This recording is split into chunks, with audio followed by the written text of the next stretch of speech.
is the Week in Review at the Abbeville Institute. Here is your host, Brian McClanahan. Welcome back to the Week in Review at the Abbeville Institute. This is your host, Brian McClanahan, and this is episode 202, covering the week of January 20th through January 24th, 2020. Glad to have you back on the program. Very glad to be here. Don't forget to follow us on Twitter at Abbeville Institute, like our Facebook page at Abbeville Institute, and of course, subscribe to our YouTube page at Abbeville Institute. You can find all those social media accounts at our webpage, abbevilleinstitute.org. While you're there, give us an email address, and we'll give you a free ebook. Also, while you're at abbevilleinstitute.org, click on that support tab. You'll have donor options. You can donate monthly, annually, or a one-time gift.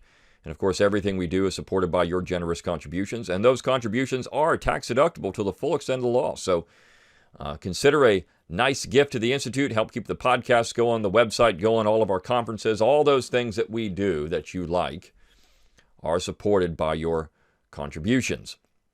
You can also click on that support tab and you'll see a shop button. Click on that. It'll take you out. You can get your Abbeville Institute apparel so you can advertise the Institute with high quality embroidered material, hats, golf shirts, t-shirts, all kinds of great stuff.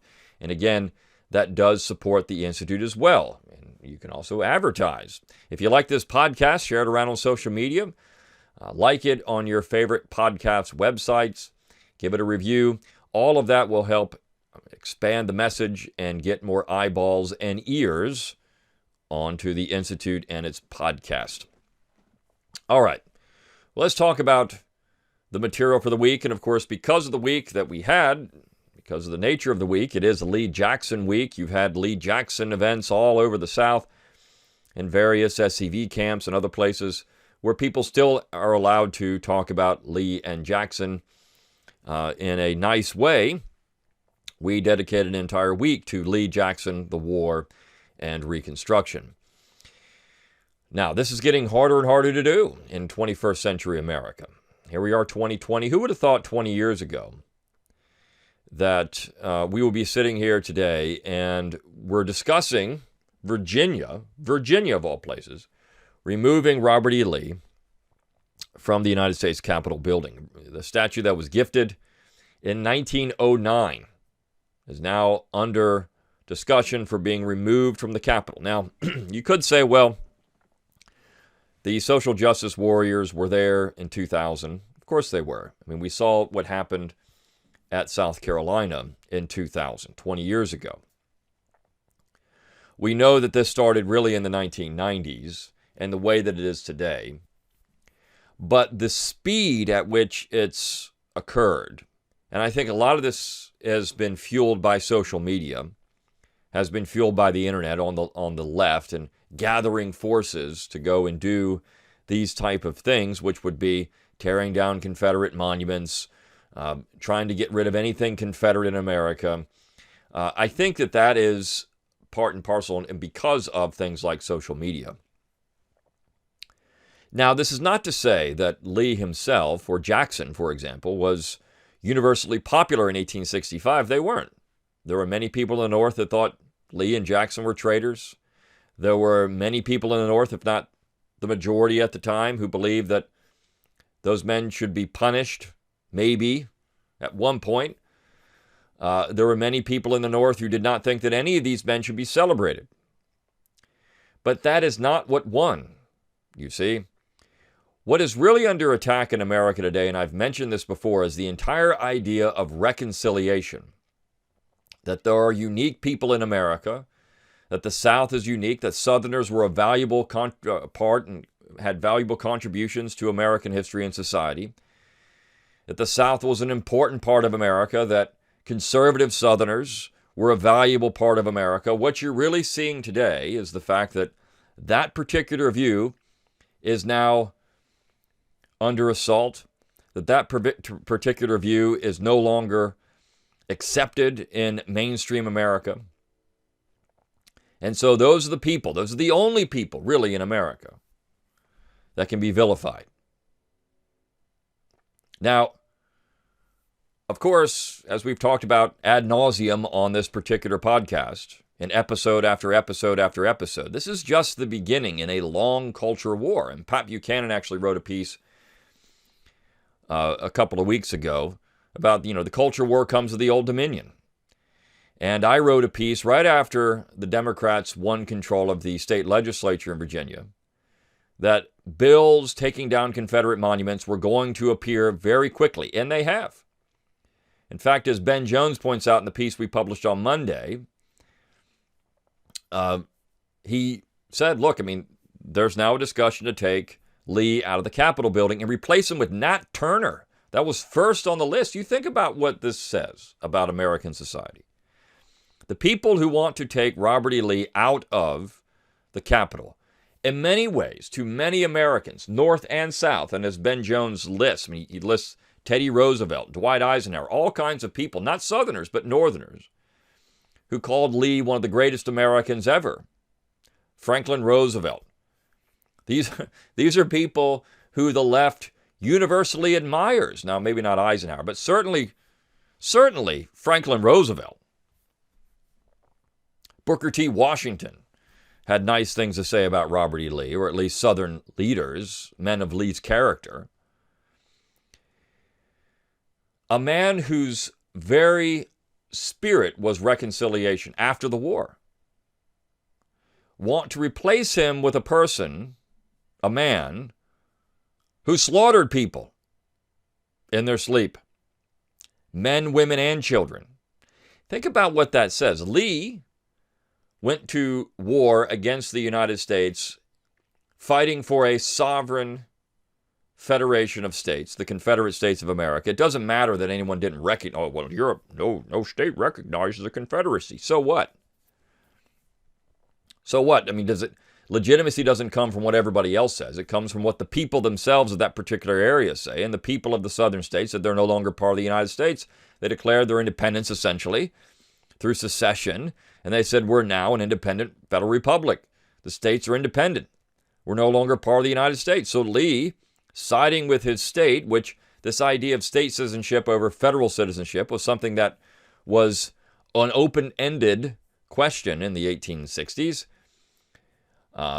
He sides with Virginia and then defends Virginia. Right? So, but he was waging war against an army, a military, soldiers, not women and children. No, not that. He was waging war against a regular army. Contrast that to the guy they want to put in the Capitol, who was slaughtering civilians.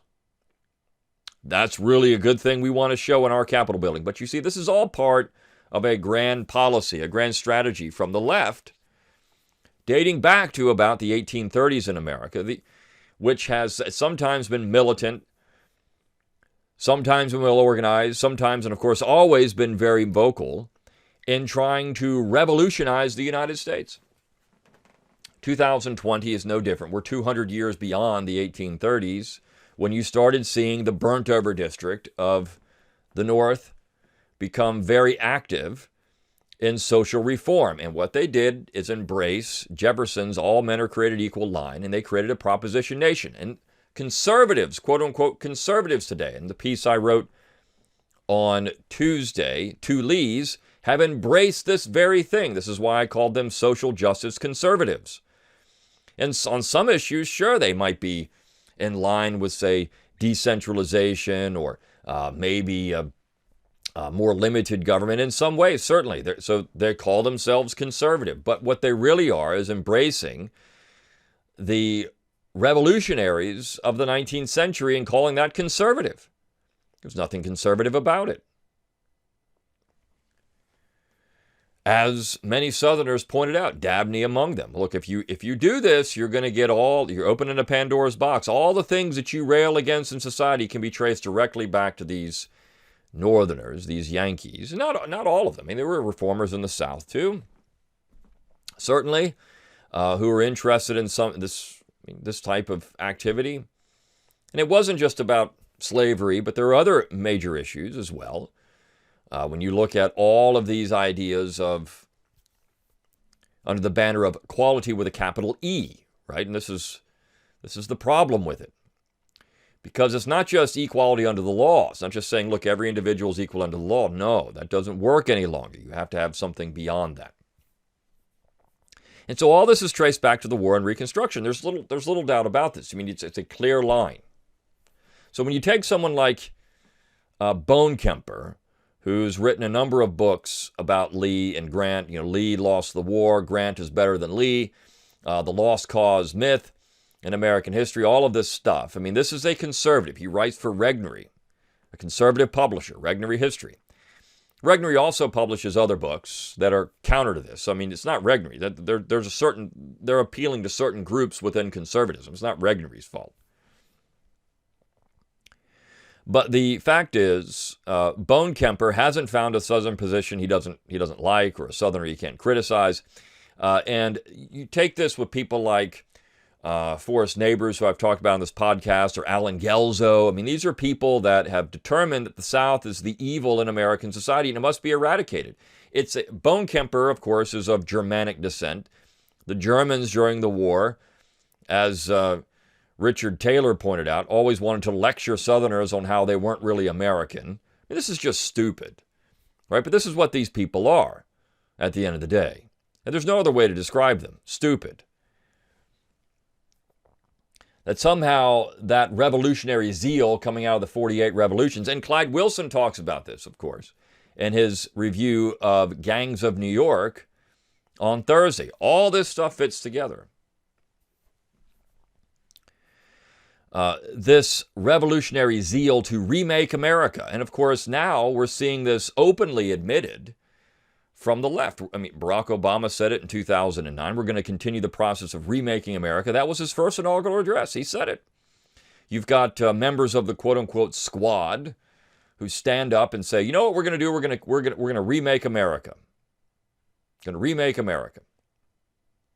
And even conservatives have adopted this "Make America Great Again."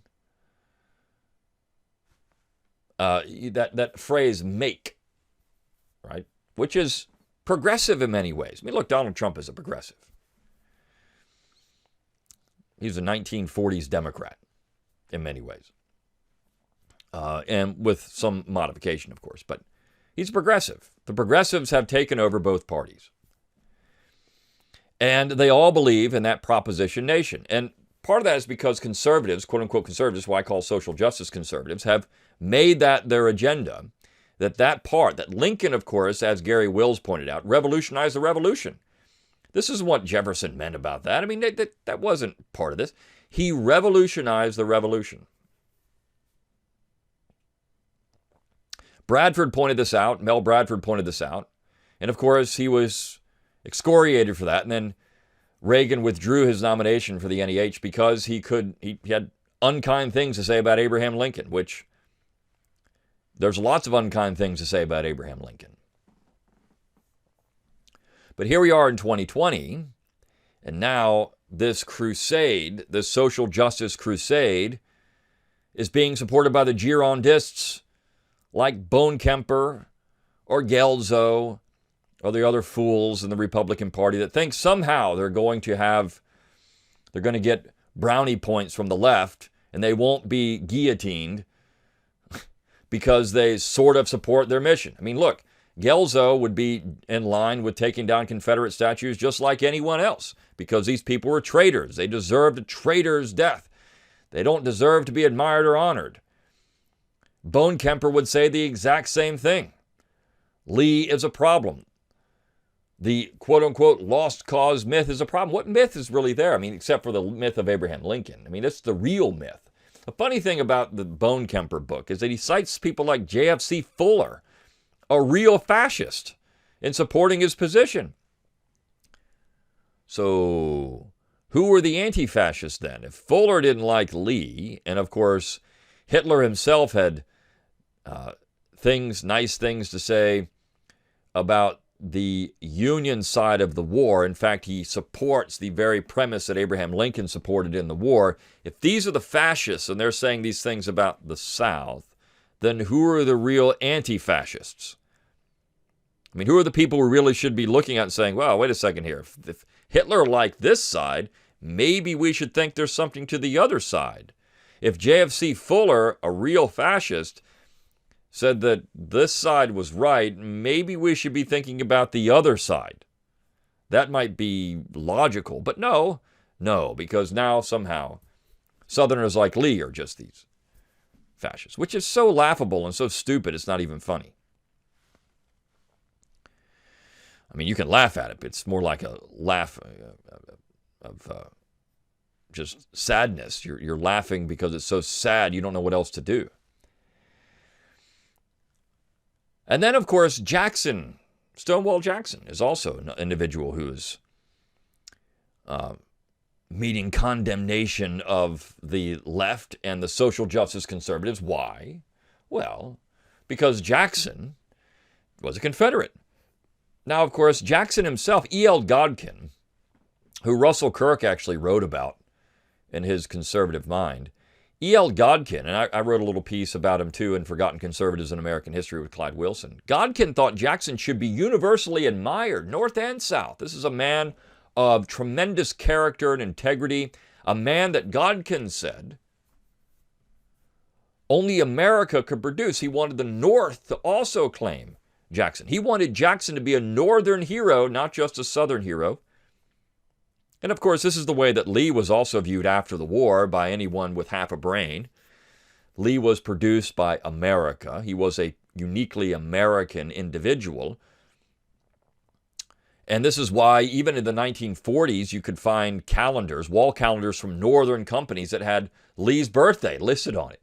Jackson's birthday listed. These two in particular were considered to be two of the greatest Americans who ever lived. But not today. The Twitter historians won't have anything of it. Of course, I've taken down their stupidity in a piece at Abbeville Institute. They won't have anything of it. Because Lee was a traitor, or Lee was a racist, or Lee was a slave owner at one time. I mean, all that stuff, this is what you get, and it's the Atlantic and other places. So, here we are, 2020, and it's now heresy to say that Robert E. Lee is a great American or Stonewall Jackson's a great American. And of course, as Neil Kumar points out in his piece on Jackson, there is much to admire about Stonewall Jackson. If you want to find an individual, and Lee as well, but I mean, we'll just focus on Jackson for a second. If you want to find an individual who really personified what it meant to be an American, but more importantly, a Southern gentleman, it was Thomas J. Jackson. Not a great teacher. Students hated him, but a great man. A great leader of men. A man who was devoutly Christian. A man who was devoutly honorable in every single way. There's nothing dishonorable about Stonewall Jackson. Except, to the left, well, he fought for the South. That means he was a slaveocrat. Right? So, I mean, this is, it's so stupid. But would you say that, of course, these social justice conservatives, they wouldn't say the same thing about Washington. No. You can't say that about Washington. Of course, the left will say the same thing about Washington. Well, yeah, Washington was a slaveocrat too. He fought for slavery. The 1619 Project has made this very clear. And of course, it's funny to see the right, the social justice conservatives, twist themselves into knots trying to figure out how to get out of that. Oh, no, you can't say that. Because, I mean, Washington, he was against slavery. So was Jackson. Lee never said anything kind about the institution itself. He was a 19th century man of the 19th century. He didn't believe that either race were equal with each other. He thought that there would be racial tension at times, but he was not a pro-slavery ideologue. You can't confuse him for that. He wasn't Dewey or some of the other pro-slavery ideologues, James Henry Hammond. He wasn't any of these individuals. But what we have, of course, is the left saying things, well, I mean, these people are, they did believe in slavery. And so, I mean, Washington, Jefferson, Madison, all these people. So we can't admire them either. We should take down their statues too. And of course, the social justice concern, no, you can't do that. You can't do that. You can take down Lee. You can take down Jackson. You can take down all the Confederate stuff. Get rid of all the Confederate flags, Confederate monuments, Confederate symbols, whatever it is, Confederate names. I mean, anything Confederate has to go, but you can't touch the founders. Now, did the founding generation fight for slavery? I mean, the British certainly said they did. Is that true? Well, we can say no. I mean, Certainly there were Americans who were concerned about what the British would do in slave insurrections. I mean, this is very openly stated in the Declaration of Independence. There was a fear that the British would incite slave insurrection, so that was a problem. Anyone with half a brain, again, would see that as a problem. That's violence. It's Nat Turner. It's slaughtering civilians. But of course, I guess nowadays, these people, because they don't have half a brain, want to elevate that to a position of honor in our U.S. Capitol building. What does that say about reconciliation when you think about that? I mean, the man that slaughtered people, this is what we think of anyone on the right. They should be slaughtered. And they openly say it on social media at times. Or anyone that doesn't agree with our views. So, again, it's just part and parcel for the 21st century.